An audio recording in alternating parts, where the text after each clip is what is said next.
ಬೆಂಗಳೂರಿನಲ್ಲಿ CM deadline ಕೊಟ್ಟರೂ ಕೂಡ ಗುಂಡಿಗಳನ್ನು ಮುಚ್ಚಿಲ್ಲ ಜಿಬಿಎ. ಗುಂಡಿ ಮುಚ್ಚೋದಕ್ಕೆ ಮತ್ತೆ ಕಾರಣ ಕೊಟ್ಟಿದ್ದಾರೆ ಜಿಬಿಎ ಮುಖ್ಯ ಆಯುಕ್ತ.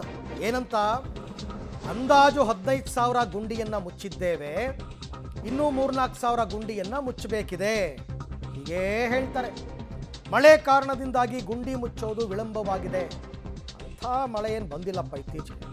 ಮತ್ತೆ ಕಾರಣವನ್ನು ಕೊಟ್ಟಿದ್ದಾರೆ ಜಿಬಿಎ ಮುಖ್ಯ ಆಯುಕ್ತ ಮಹೇಶ್ವರ ರಾವ್ ಅವರು. ಮಳೆ ಬಂದ್ಬಿಡ್ತು, ಹಾಗಾಗಿ ಗುಂಡಿಯನ್ನು ಮುಚ್ಚಕ್ಕಾಗಲ್ಲ. ಹಾಗಾದ್ರೆ ನೀವೊಂದು 15,000 ಹೆಂಗೆ ಮುಚ್ಚಿದ್ರಿ? ಆಗಲೂ ಮಳೆ ಬರ್ತಾ ಇತ್ತು.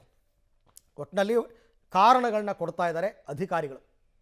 ಡೆಡ್ಲೈನ್ ಕೊಟ್ಟರೂ ಕೂಡ ಗುಂಡಿಗಳನ್ನ ಮುಚ್ಚಿಲ್ಲ, ಇನ್ನಷ್ಟು ರೋಡನ್ನು ಅಗಿತಾ ಇದ್ದಾರೆ ಪೈಪ್ ಹಾಕೋದಕ್ಕೆ ಅಂತಂದ್ಬಿಟ್ಟು. ಆ ಕೆಲಸ ಯಾವಾಗ ಮುಗಿಯುತ್ತೆ? ಅದು ಮುಗಿದು ಗುಂಡಿ ಮುಚ್ಚಿ ಡಾಂಬರೀಕರಣ ಮಾಡಿ ಎಲ್ಲ ಮಾಡಬೇಕು. ಇವರು ಕೊಡೋ ಡೆಡ್ಲೈನ್ ಸಾಕಾಗೋದೇ ಇಲ್ಲ, ಅಷ್ಟು ಕೆಲಸಗಳಾಗಬೇಕು. ತುಂಬ ಕಡೆ ರೋಡ್ಗಳು ಬ್ಲಾಕ್ ಆಗ್ತಾ ಇದೆ.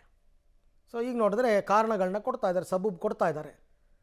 ಮುಖ್ಯಮಂತ್ರಿಗಳು ನೋಡಿದ್ರೆ ಅವರು ನನಗೆ ಗೊತ್ತಿಲ್ಲ, ಡಿ ಕೆ ಶಿವಕುಮಾರ್ನ ಕೇಳಿ ಅಂತಾರೆ. ಕಾರಣಗಳು ಏನೇ ಆದರೂ ಕೂಡ ಒಂದು ಕಡೆ ಕಸದ ಸಮಸ್ಯೆ, ಒಂದು ಕಡೆ ರಸ್ತೆ ಗುಂಡಿ ಸಮಸ್ಯೆ. ಅದಕ್ಕೆ ತಾನೇ ಉದ್ಯಮಿಗಳೆಲ್ಲರೂ ಕೂಡ ಸರ್ಕಾರದ ವಿರುದ್ಧ ಮುಗಿಬಿದ್ದಿದ್ದವಾಗ.